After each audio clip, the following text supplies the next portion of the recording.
Want to say welcome, ladies and gentlemen, to the Tony Hollis Live Talk Show Testify. We sneaking one in on you today. Going to be coming to you, going to be speaking on some issues as it relates to some things that is going on in our city. We're going to be picking back up on the issue of just touching base on what's going on with our city government. And one of the things that we want to highlight today is some of the people that played a major part in bringing change to the city of Blythe. And so we're going to speak about that today. And so you all just sit tight, and we shall be coming back to get this show started in just a little bit, okay? So you all sit still now.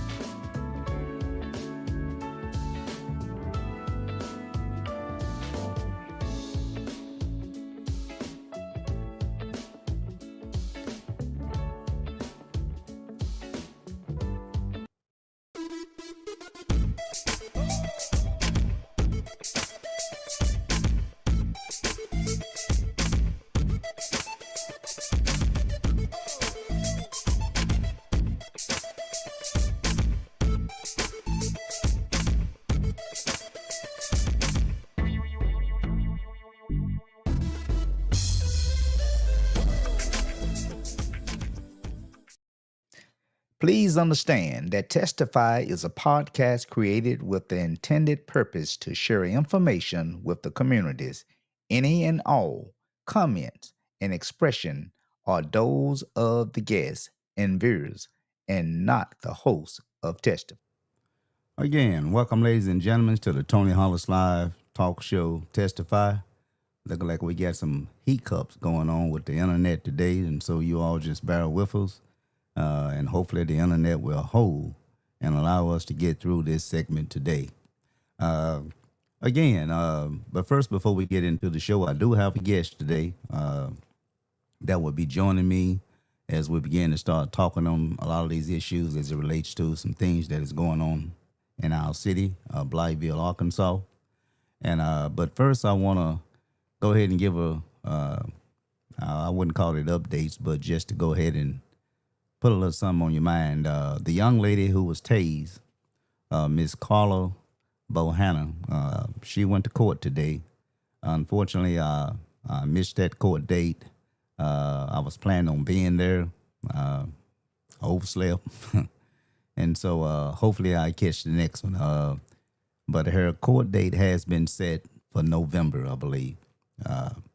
And so she entered a plea of not guilty, to my understanding. Today, it seemed like there was a whole different incident report read in municipal court this morning. I'm in the process now of trying to get that report that was read this morning. It sounds like, from what I'm hearing now, I wasn't there, but from what I'm hearing, what was read this morning was totally different from the incident report that initially was given to me. All right. So we're trying to see exactly how does that different. Why was the change? Who made the change? And so that's what I'm working on now in terms of that particular case. There's something else that I had to speak about. I can't remember, but I will say before we move on, we do have the last meeting that's coming up, the Unity for Success. Next meeting, that'll be tomorrow, October the 15th. It's just 1 hour of your time.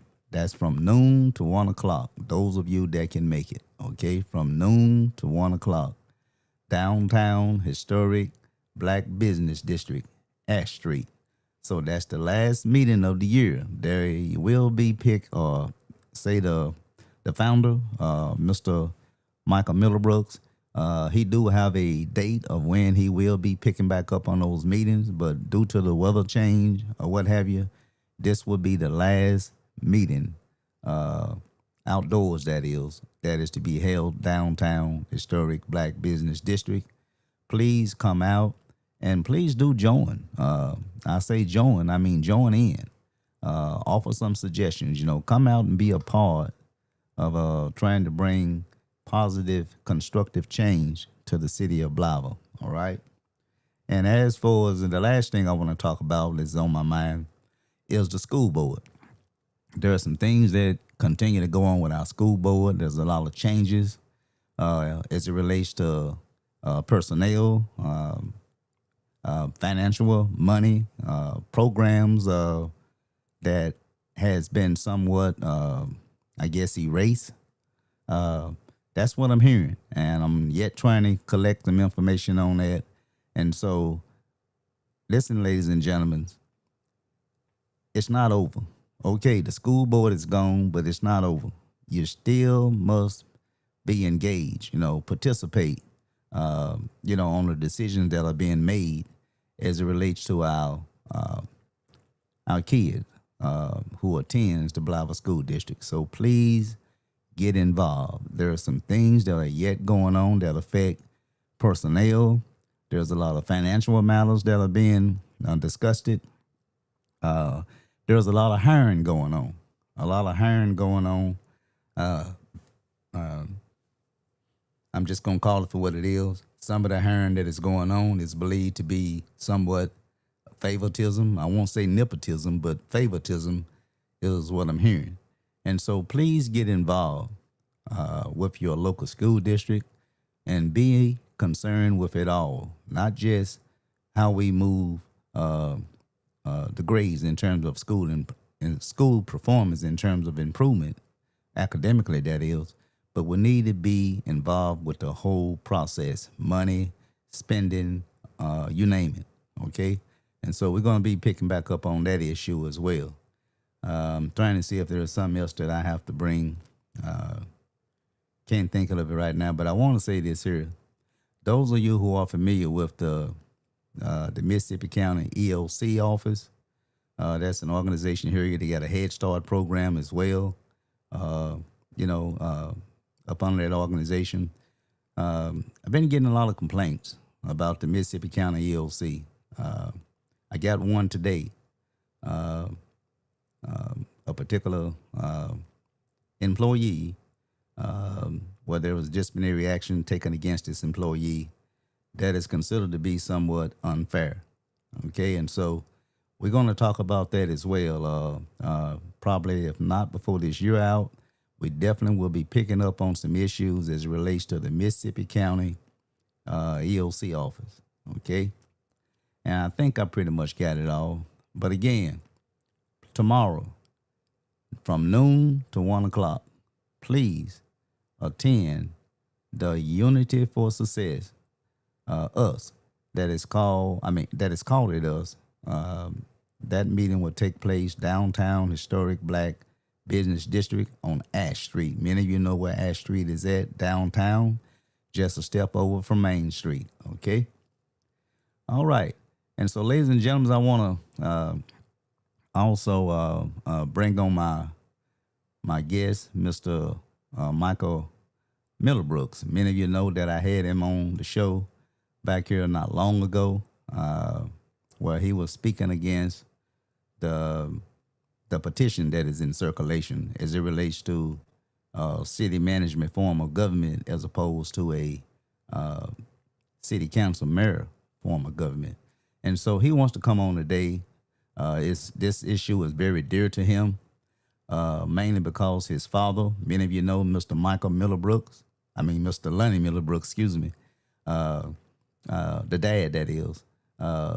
He gave his all to this community for decades, during the time that he come up through that era as a family man, loving family man, businessman, politician, a civil right advocate, you name it, jack of all trades, Mr. Lonnie Middlebrooks. And so we're going to be touching base on his legacy and how certain decisions that are being made today, how does that affect the legacy of Mr.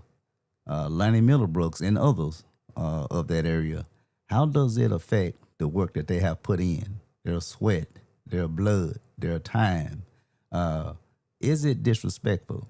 Are we setting a stage to where we're trying to allow their work to become in vain? And so we're gonna touch base on some of those things today, and uh, and we want you all to come and sit and join us as we begin to speak on these issues. Okay. Well, all right. Gonna go ahead and bring on my guest now, Mr. Lonnie Middlebrooks from Blytheville, Arkansas. And so let's go ahead and bring him on now and give him a round of applause.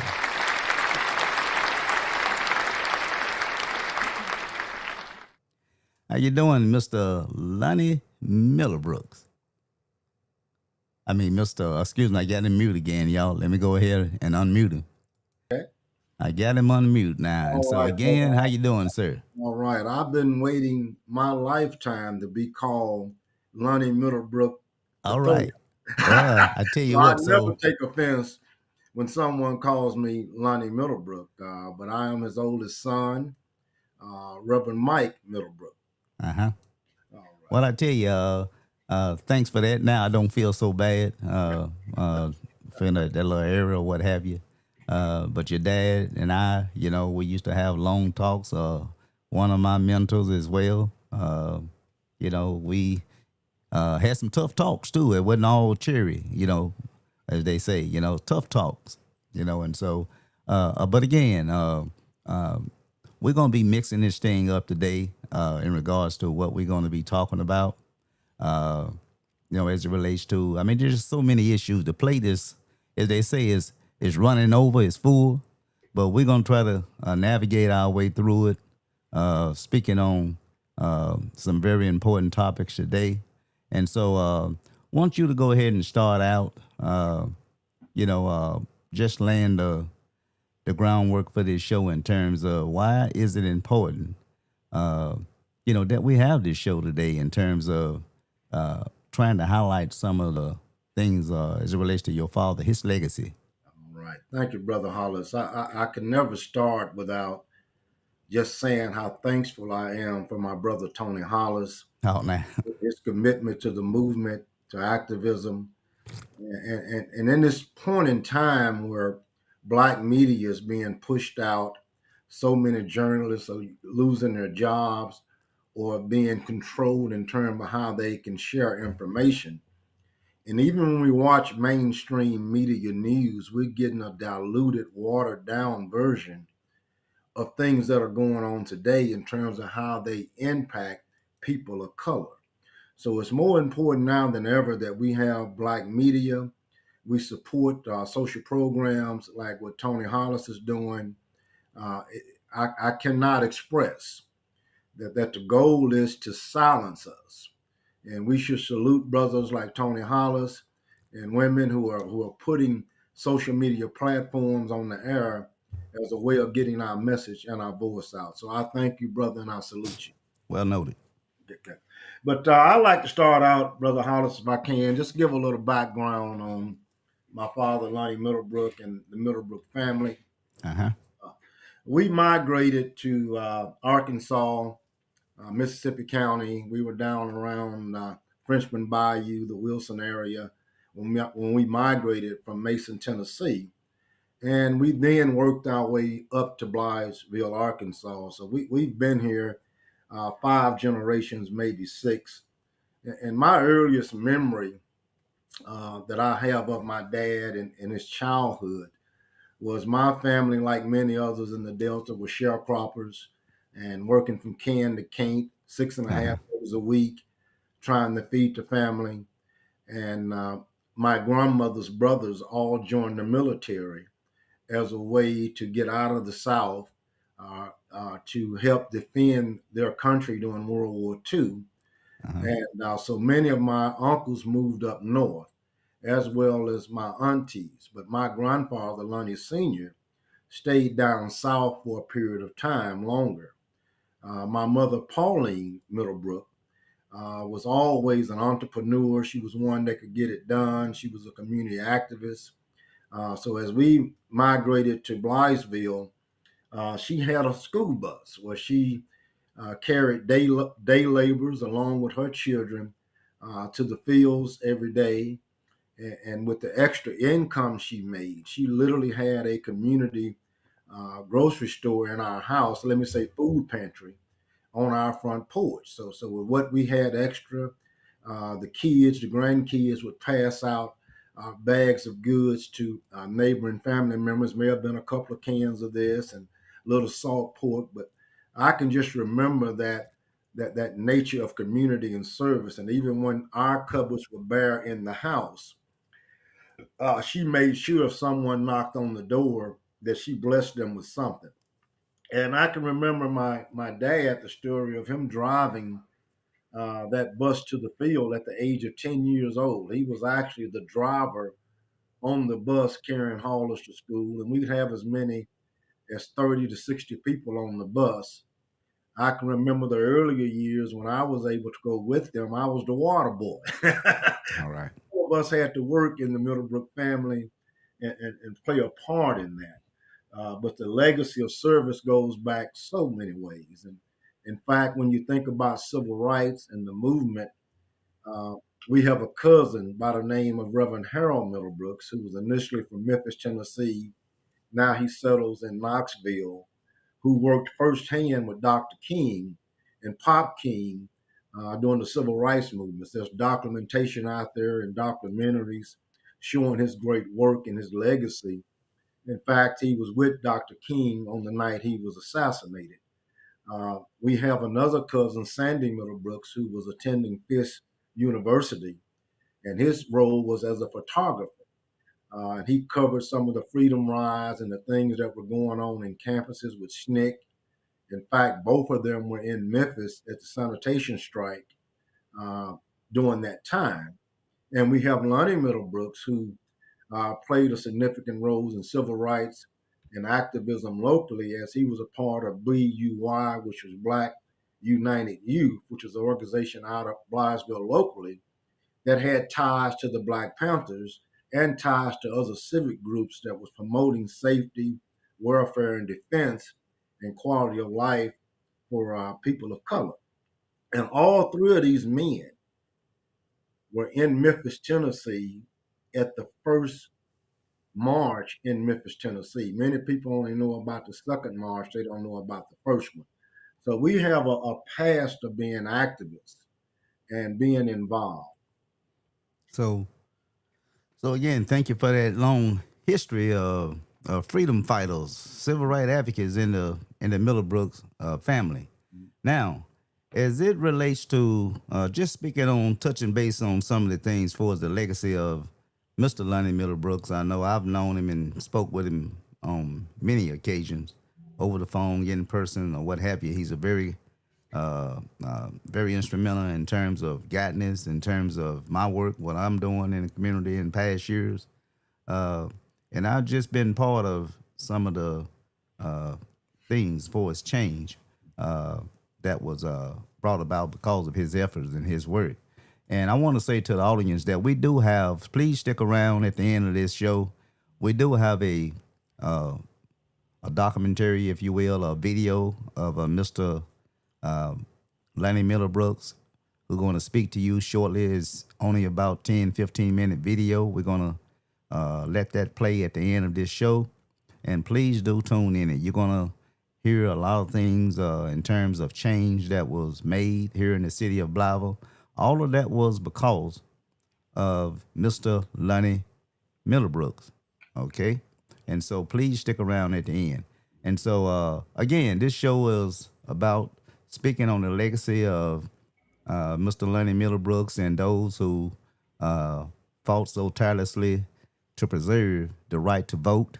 As many of you know, America has a history to where it either denied the certain race of people, in this particular case, black people, an opportunity to vote, uh, or either when they did have a chance to vote, the vote was somewhat diluted as it relates to a system of voting, what we call at-large voting, how they diluted the black vote of you casting a vote for your preferred candidate. And so let's talk about that.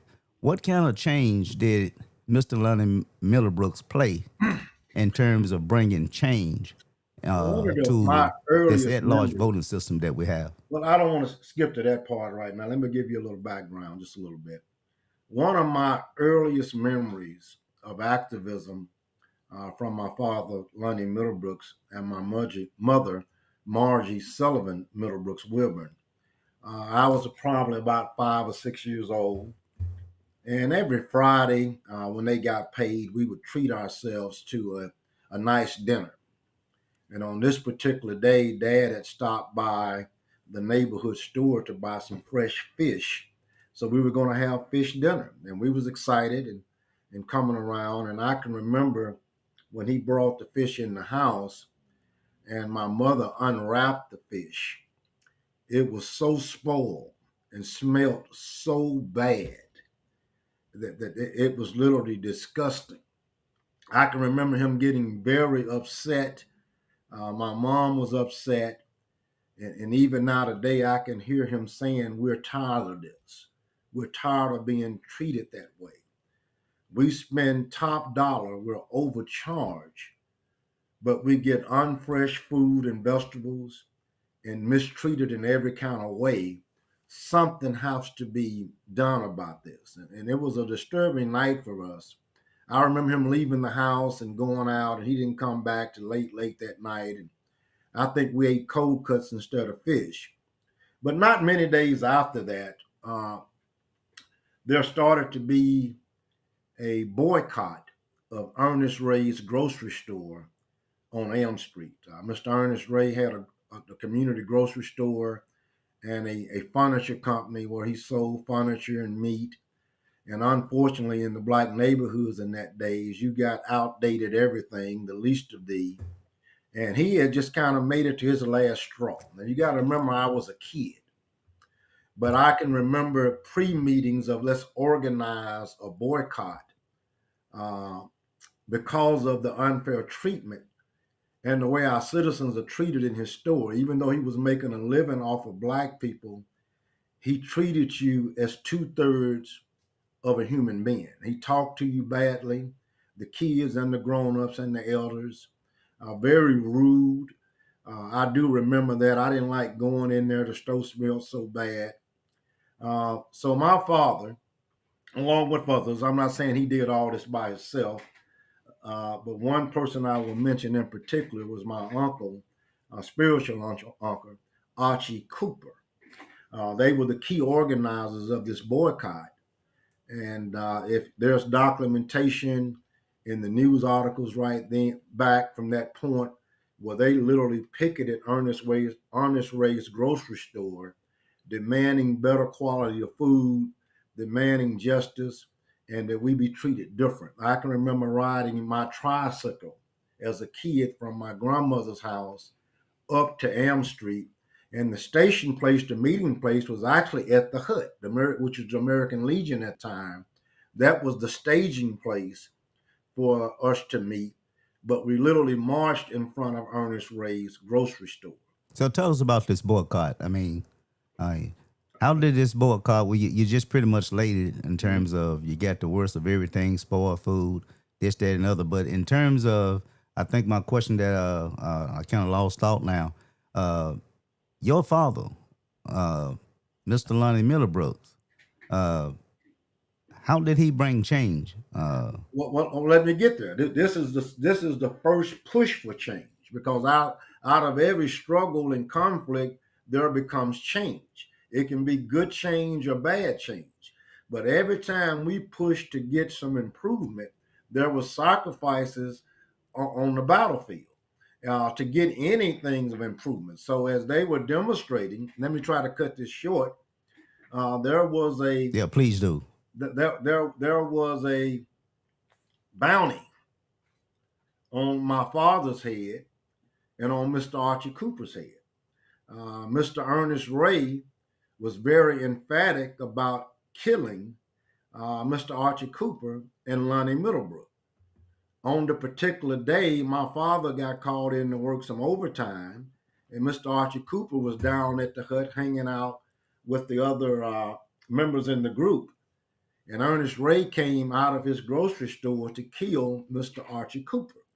Mr. Archie Cooper ran and hid under a car, and unfortunately, Mr. Ernest Ray shot the closest black man to him, which was Mr. Sonny Williams. So out of this experience of assassination, really, uh, the Blauville High School students decided they wanted to do more about equality and unity. And there was a Blauville High School walkout of black kids in protest of all this was going on. And good things came out of this.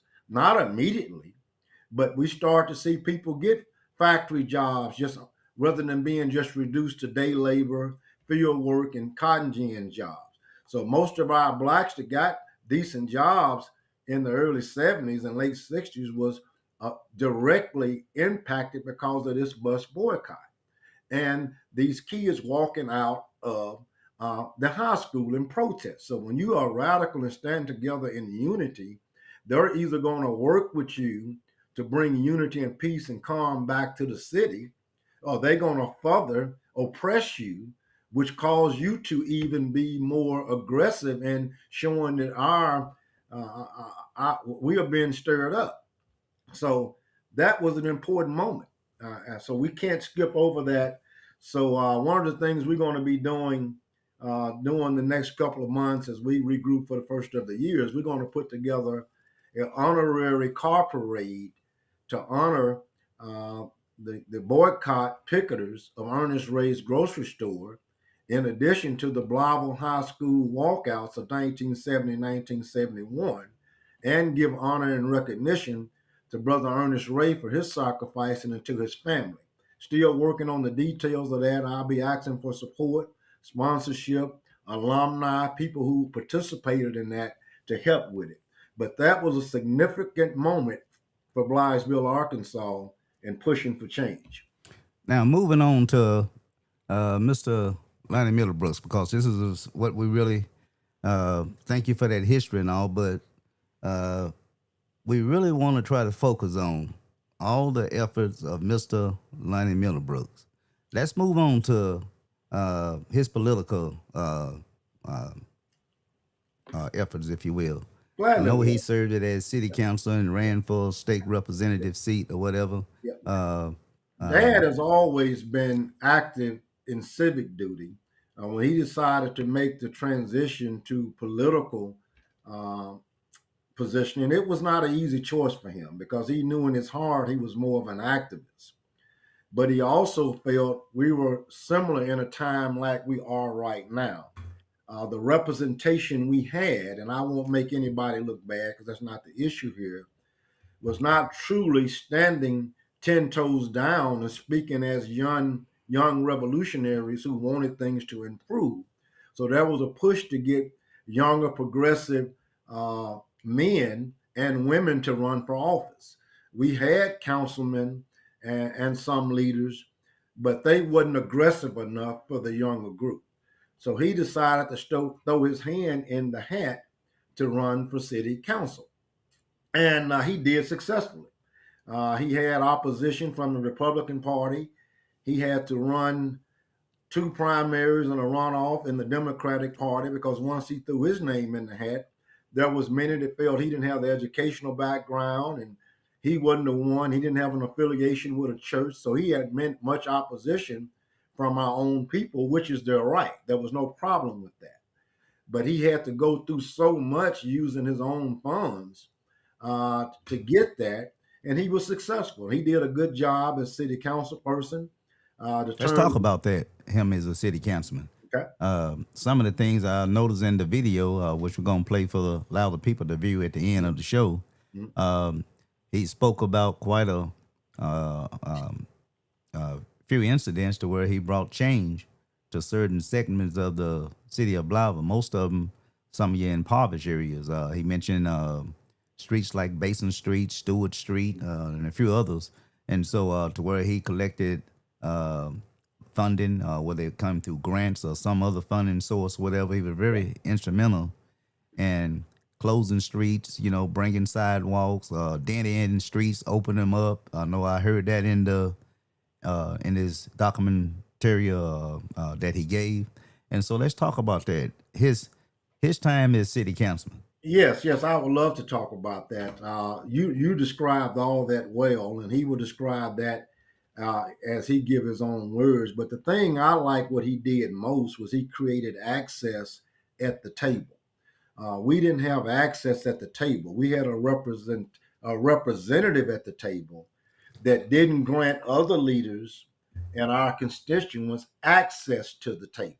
So not only did he carry the message, he made sure if you needed a meeting with the mayor, if you needed meeting with the chamber group and others, he could open that door so you could plead your case directly. And that's an important thing, access to the table. He was so impactful with this that many state leaders, national leaders would often come to Blytheville to meet with him and encourage him and support him more than his own local people. I can remember Brother Andrew Young being in the Blytheville area. He came to the Blytheville Chambers of Commerce for a luncheon because Lonnie Middlebrooks called him. People didn't know that they were friends from the movement. So they was able to get Brother Andrew Young from Atlanta to come to Blytheville and give a talk on unity and all those things. I can remember as a kid, Tony. Uh, I can remember as a kid, my father told me we had a guest coming to town, and we cleaned the house, we straightened up. He wanted us to be quiet. He said there would be some security outside, and to my amazement, it was Huey Newton. As he would drive through cross country, occasionally he would need shelter from one journey to the next. And as a kid, sitting in the other room quietly, listen as they were still strategizing, even though the Panthers had been pushed down. They were still trying to figure out a ways to work with political groups and nonprofits groups to affect change. And so there was a lot of underground work that went on that Well, you that's may what I not want to get to. let me get to it, that you Uh, may not have seen them, but the benefits was to the organizations and the nonprofits. Let me give you an example. New Mount Olive Church, which is was me and Carolyn's home based church, when they were starting out and doing their feeding ministry, he planted the concept with them that they needed to have a nonprofit. They needed to have a ministry. He laid down the groundwork on how they could achieve that. He brought in the players to help get that together. It was their vision, but you needed somebody bringing you to the table to get all those things in proportion. So now today we all know that New Mount Olive Church and Blytheville Community Samaritan Ministry is one of the longest running Black youth programs ministries in this town. And my father served as president of that board for many years. There were times when Black churches were struggling with their utility bills, with leaking roofs, with infrastructure work, and there was no help coming nowhere. He lobbied the city. He lobbied other entities because he was also president of the Kiwanis and he was on the chambers. He knew how to mix all these things together to help put roofs on churches, to help keep churches going, to help get financing to carry you over. So these type of things are not shown tangible, and the people that were there don't talk about it. So those are well, the type of things he enjoyed doing. And I could go on and on and on, but I think just naming those two is of great significance. But I promise you, there was many others. well, the one of the things that was mentioned in the video, the documentary, Mm. is that, and this was, um, who knows, this is probably going back 20, as much as 20 years ago, if not more, where your dad spoke about there being such a division in the city of Blavel, mostly amongst ourselves. He spoke about that division. If you, I mean, I'm sure you read the documentary and, that we're going to show, and that's basically what I'm trying to keep our conversation I locked can get that. into the legacy Yeah. of your dad. Well, I Thank lived you it. for the. Thank you for the history of, all those other people, whether they from Washington or whatever, that played a part. Yeah. But we Mm. need to understand that we have local giants right here in our own city, in our own county. And we do not need to, be somewhat Yeah. dismissive of that. And so that's why Mm. I'm hoping you agree. I want to lock this thing into why it's important Yeah.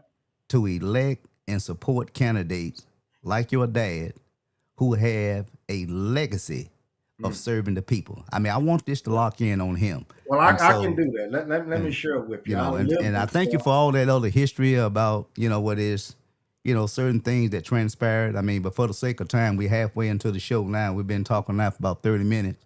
And I don't want to lose too much more time. And so again, as it relates to your dad, you know him better than anybody. Mm. Okay. What is so different with the service of how your dad served as to how we seeing, especially black politicians serving today, locally, that is. I'm talking about right here Yeah, in yeah, Blythe, Arkansas. I got you. Unfortunately, there's not a lot. There are so many circles in Blytheville amongst our people for a bunch of different reasons that limit our total impact. It can come down to what denomination you are. It can come down to you belong to church or not. It can come down to whether you have a college degree or an education. It can come down to what they consider class of your employment. It can come down to what social groups. And my father had to try to But didn't we navigate. have all that back then? Let me share. That's what I'm trying to say. These are the things he faced. And he had to try to navigate all of those within his own people. And to be honest with you, he never got it together like it should be. But he had some success. He has some success So because why can't we have that today? let me explain it in my way, Tony. Then you can come back and But I'm ask. just trying to speed it up. I mean, your dad, we giving him all his prompts. What I'm talking about today, the politicians that we have today, what I'm saying is that why is it so difficult for politicians to serve as your dad and others served back then? I mean, you mentioned a few things about, the certain little groups, whether they from a certain sorority or whether they from a certain church, got a certain status in town or whatever. Why are we allowing all of, I'm just going to go ahead and say it myself then. Why are we allowing all these other distractions to stop us from serving like your dad and others served back of yesterday? That's what I'm trying to Let, get let, to here. let me answer you, brother. Let me answer you. Let me answer you. I got you. Because of jealousy, envy, why you, not me? If you can do it, I can do it. I need you to look at this picture right here. Let me try to make sure it's in the camera. You see that picture? Yeah. Your dad. That was when he was running for city council person. At the same time, he was working with national groups to get Dr. Martin Luther King's Day to Hmm. become a holiday. If you Yeah, look look like at the windows knocked out, ain't listen it? to me. Don't let me get this in. If you look at the windows in that store, they're busted out, and we've got Okay, I boards see that. behind. So those windows were not busted out by white people. Okay, They were busted out by black people that was okay, jealous that he was running. all right. And that's when if you look at his eyes, you don't see madness. You see Sadness and disbelief. sadness. Because I know my dad when he's mad. But Mhm, when you got to go against that with your own people, in fact, we know who did it. But mhm, I'd never say it mhm. because I've I'm heard not stories of about that. that. I'm Yeah. about we got to get past that. And they're using that. We're hurting ourselves by getting caught up on emotions and push button issues and who I like. And the powers to be have used that as an enemy in our own camp since the end of the Civil War. And that's really important that Even you know, even that's even really them important that you even Du highlighted that Bois. photo of your dad. That's really important that you highlighted that photo. Okay, that's I very look at it important. every day. You see, I mean, because what we need to understand is this here: we have this same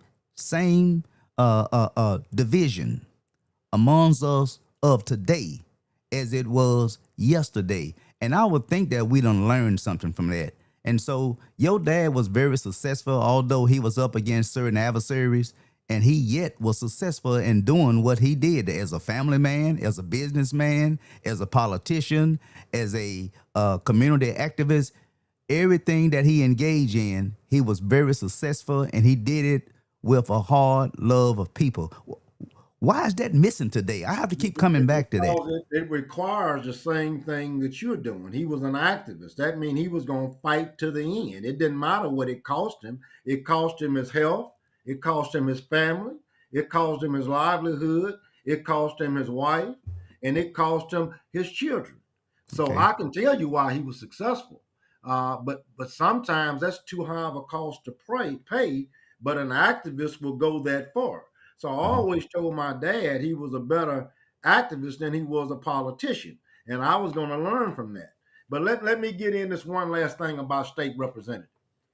The lawsuit between Jeffers and Clinton, which is what I brought up at the forum of proving that diluting our vote was racially motivated. And that lawsuit was won as well in the 1990s. And they tried to push it on to it was a school board issue, but it wasn't a school board issue. It was the redistricting issue. Mhm. And Mississippi County was forced to redistrict because they were diluting black votes. So what they're trying to do now is no difference, whether it's the school board or the or city government. My family has fought lawsuits in both situations, proving this to be racially motivated, diluting of black votes, and we paid the cost dearly. And Mhm. so it hurts my heart to see the same fight we fought 30 years ago that we got some of our own people think this a good idea. They don't understand that if we get pushed back to at-large voting, them 2, 3 seats you think you're gonna get because you're on the right side, you're gonna find out they're gonna push you out too. And I would say if you support city administrator, at least think enough of your people to oppose at-large voting. The reason they want at-large voting because they want the majority to control the minority. And right now, black people are the voting base minority. And so there is a reason here, and it ain't just to rebuild Blyville. It's to take complete control of every resource, of every tax dollar, of every nonprofit money, anything that comes this way. And I'm upset that even with the state representative race, people don't understand that lives were lost, lives were destroyed to have them lines redrawn so we could have representation of color from this end of the county. And my father was the only person to be a witness at that lawsuit representing people of color in Mississippi County.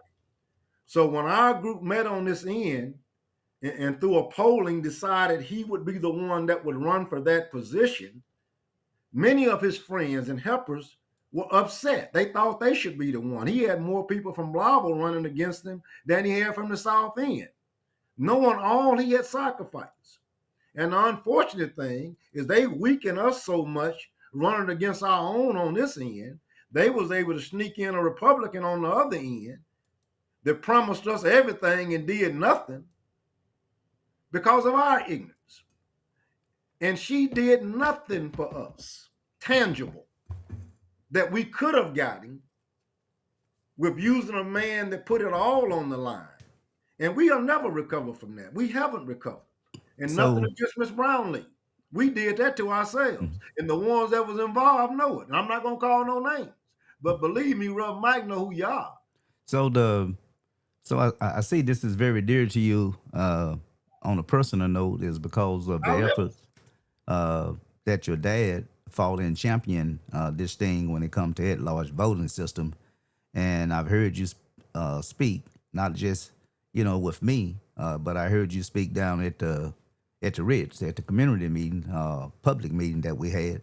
And so, would it be fair to say is that that is also why you are against this city management form of government is because to do that, not only does it somewhat affects the black vote in terms of diluting the black vote or denying the black vote, but at the same time, it sort of step on the legacy of your father and others who fought so tirelessly uh, to get us to where we at today. Well, that's a good question. I'm less concerned about the legacy and more concerned about taking away our choice to pick our representative. They know what they're doing. Now they could have simply came up with the same plan and not added that, snuck that at large voting in. It's kind of like when President Trump said, "I'm gonna give you $4,000." People voted against all of their Right. issues, thinking that $4,000 was a big thing now. And now we about to lose everything, including SNAP program, health care, daycare service. We go for the okey doke every time. So the Well, biggest issue in this is not my father's legacy. The work he done will always stand. It's that they're trying to get us back to 40 years ago, when even though we was a majority representation in the city then, we could only hold 2 council seats. That's what it comes down to. And a gentleman that don't wants to be councilman, don't want to be mayor, said he only doing it because he have to, and that's not true. You can resign anytime. Wants to change our city government, control all funding, and tell us he thinking about our benefit. Now, does that make any sense to you? If you don't want to be mayor, you don't want to serve on the council, why you want to control the flow of the resources? And we dumb enough to think, he said, well, they're going to be unpaid positions. Well, my daddy always taught me anything that's not worth paying for is not worth having. Because at the end of the day, they're going to figure out how to get paid. Anytime a brother can talk rebuilding Blava and selling weed in the same sentence, there's some problems there with me. okay. We got about maybe 14, 15 minutes left in this segment. And we want to move on to, and we'll, anything that we probably didn't cover, if time permit, we'll backtrack. But let's talk about one of the things that I was part of. I think we started what is called the Concerned Citizens of South Blytheville. I think we created that. Oh boy, I want to say, what was it, early 90s, somewhere in Early there. 90s, early You know, 90s. and so I was very part of that. You and I, we worked hand in hand, where we held meetings for the public to come out and address their concerns or what have you. And so I'll let you take the lead here. Let's talk about why the Concerned Citizen of South Blytheville was created, and let's sort of highlight on some of the things that the Concerned Citizen took part in to bring some type of community awareness for the betterment. Okay. Well, Concerned Citizens of South Blytheville was started basically after my father was robbed of the state representative seat, which he won through a recount. He won the third recount; they took it from him. So it was a way of South Blytheville supporting him publicly and knowing that this was something done that we didn't see right in. But quickly we broadened that because it's not about just you personally. It's about, we realized we didn't have representation at the school board meetings. We didn't have representation on the city council that was listening, people in the audience or the quorum court meetings. And we wanted to have more ears on the ground. And that's when me and Brother Tony Hollis met. These heroes and sheroes brought us in as babes. That's right. Miss Shirley Harvell and Mr. Reginald and Miss Vicky and Reginald Robinson, Hattie Middlebrooks and Lonnie Middlebrooks brought us in as babes at the time. That's right. And part of this, we were their foot soldiers. Tony's task was to be on the political side, and because he documented so well and he could communicate publicly so well, my job was to work on the corporate side to get involved with that and get involved with civic organizations to get a better understanding. And we did a lot of work for a small team. There was so many things I was proud of, but one of the big things again, the kids program. We did a kids program Oh every yeah. year, kind of Oh like man. what Wonderful. Wonderful. Williams is doing with Kids Day, where we would have 400-500 kids come out, and we would talk about safety. We would talk about unity. We talk about love. We talk about hygiene. We talk about just big brother, little brother. So many things we done. Family involvement. Family involvement. And we had the churches involved. We had the schools involved. We had the corporations involved. And that was one of the big things that came out of that. One of the other spinoff things I can think of off the top of my head, we was able to build a relationship with UAPB and with Nucor Corporation to get more scholarships for our students at Blytheville High School. One year we sent about 30 students to UAPB. Many of them came out to Nucor and worked in internships, and some of them are still working out there now today.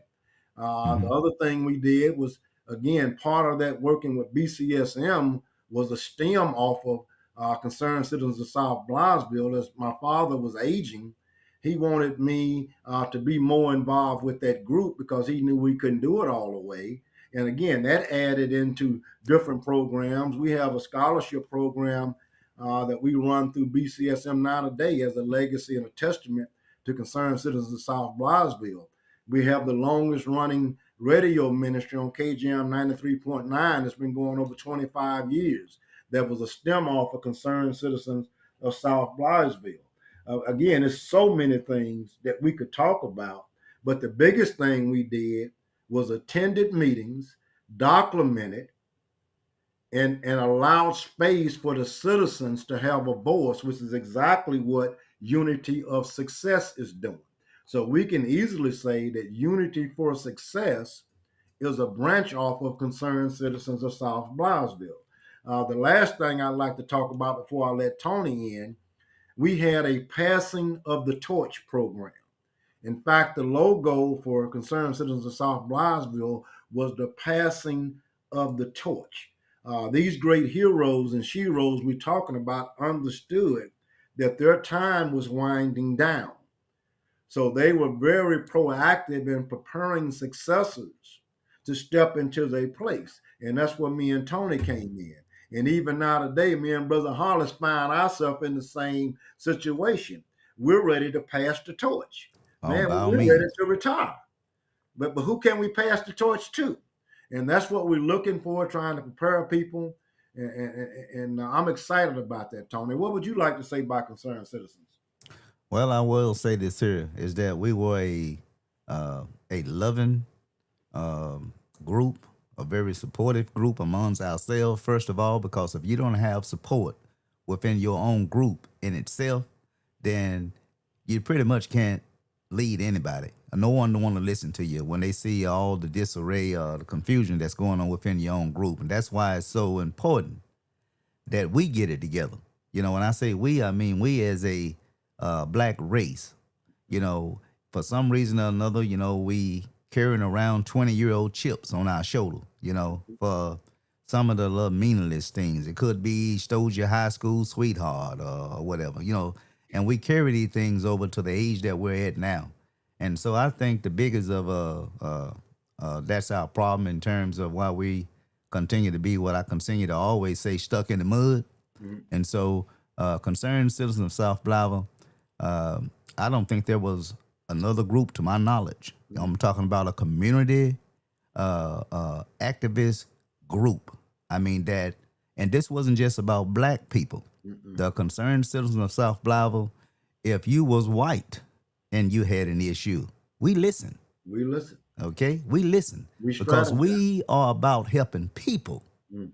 And it wasn't about the color of your skin. It wasn't about how fat your pocketbook was or what side of the town that you live on.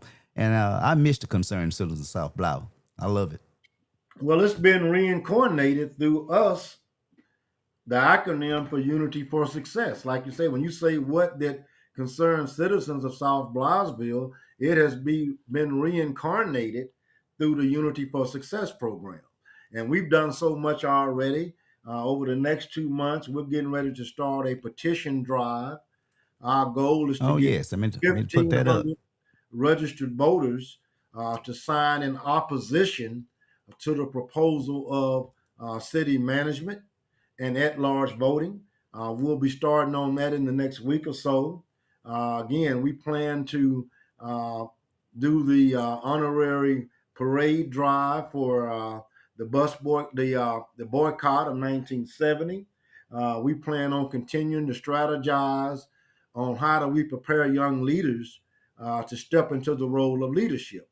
Again, I was so disappointed in all the council people, but in particular in the four uh, council people of color who was in a room filled with their supporters and a balanced demographic that reflect this city, and they cowered it down. None of them could say a word or said a word. Why do you think But that's so? I think that's unacceptable. So Why do you after think I that's left so? that meeting, I made a choice in my mind that my motto for the next year would be all four must go. Unless they can show that they're ready to right the ship and stand up for us and speak about issues, come up with ideas, be more accessible. And again, this is not personal. I have a family member that's in that for. So it's not no more than it's personal about my dad. I'm emotional about it, but it don't fog my judgment.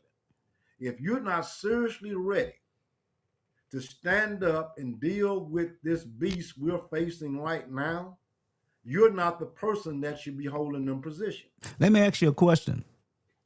If the council members had a spoke, what could they have said to either satisfy the people or to satisfy a Michael Middlebrook?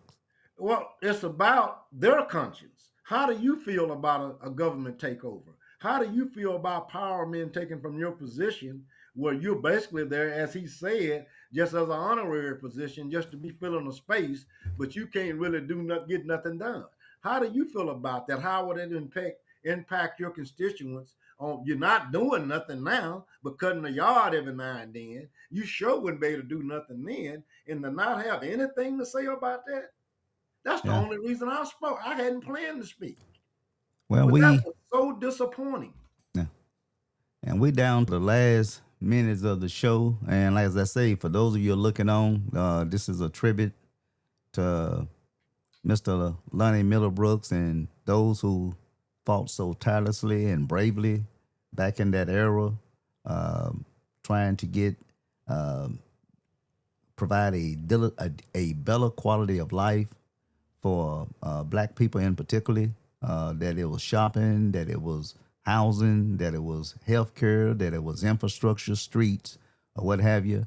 Mr. Lonnie Middlebrooks, he was very instrumental serving as city council as well as a politician, uh, uh, uh, civil rights activist. He was very instrumental in achieving some of the things or benefits that we have today. So next time you go down Basin Street or Stewart Street, whatever, and you see a lot of improvement over there in terms of the streets at one point used to be a dead end, how that street has been opened up. Think about Mr. Lonnie Middlebrooks fighting for civil rights, whether it's school board issues or just issues in general in terms of uh, uh, trying to provide even the playing field. We're not going to ever, I would call, make it even, but we can make it better. And so that's what we're hoping that you who are looking on right now, that you get involved with some civic activist group. You know, it may not be Unity, us for success, but get involved and do something. And so I will say this was a worthy a broadcast that we did today. And I would hope that this petition for the 1,500 signatures that will be put into circulation sometime soon, I would hope that along with this petition for success, you know, regardless of those who are speaking for or against, if you're not a voter, then your voice hadn't been heard. And so please do register to vote.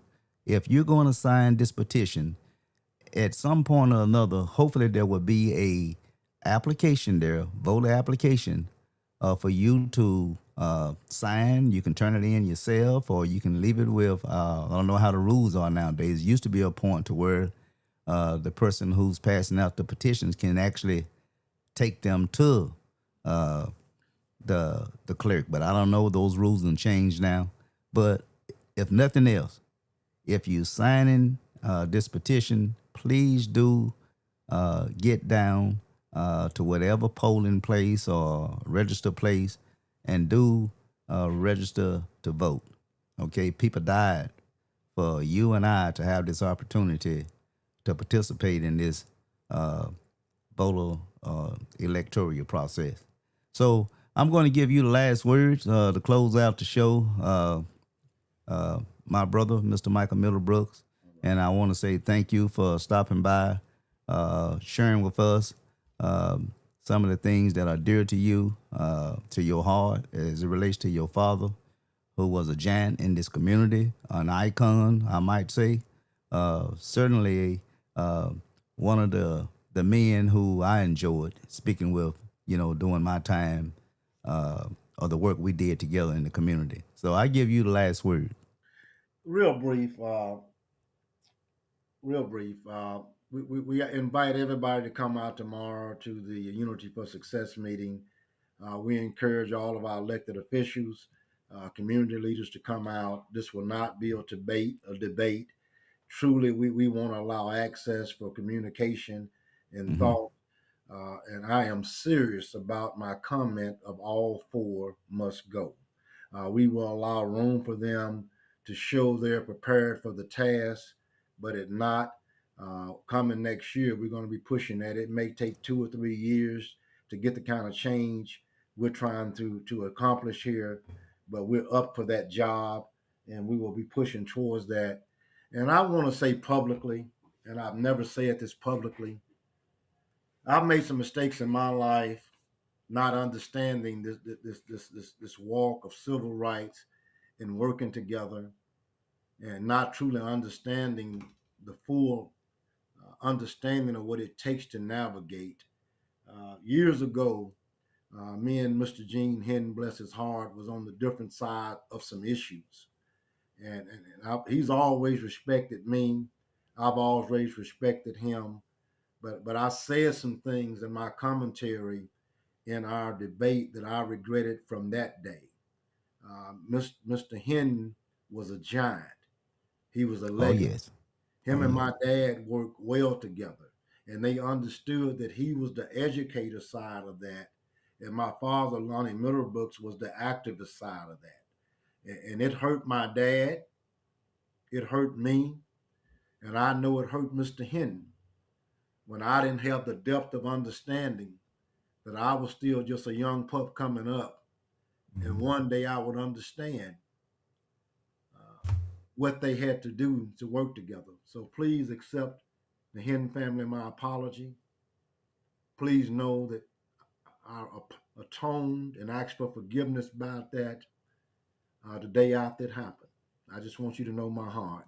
That's all I have to say. Peace out, Brother Mike Style. Well, all right. Again, ladies and gentlemen, please tomorrow make yourself available to attend the last event, us Unity for Success, which will be tomorrow, October the 15th, 2025, from noon to 1 o'clock p.m. Noon to 1 o'clock p.m. That's downtown historic Black Business District, Ash Street, right? A step over from Main Street, okay? So please govern yourself and do come out and meet with us tomorrow, Unity for Success. And so, ladies and gentlemen, that's pretty much is going to be the end of my show. I want to thank all of those who stopped by and sat with us. We don't see any comments. We did get a few hellos over there. And as I say, I'm going to play this short video and you can view it in your own time. I'm going to allow it to play with Mr. Lonnie Middlebrooks speaking in his own words to you, the citizens, in terms of uh, why he did what he did and why he cared uh, about what he was doing. It was dear to his heart, and so we're going to close out with this video with Mr. Lonnie Millbrooks speaking to you in his own words. Okay.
and you all forgive the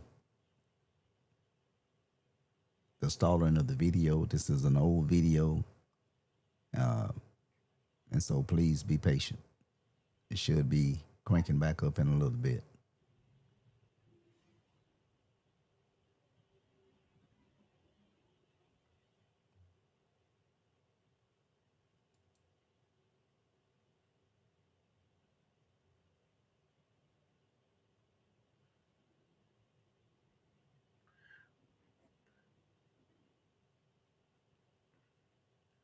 Well, Tony, we tried. Well, why don't we just go ahead? We'll run it live, like you said.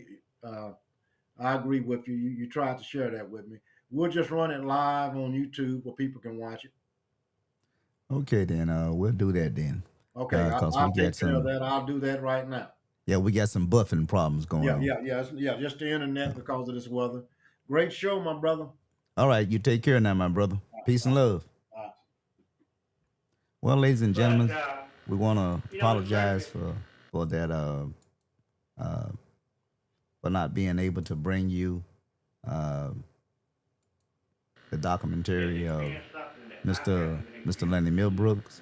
We want to apologize for that, but we will be going back, trying to post it for you, okay? And so you all just be on the lookout, and we will be posting that for you later on, okay?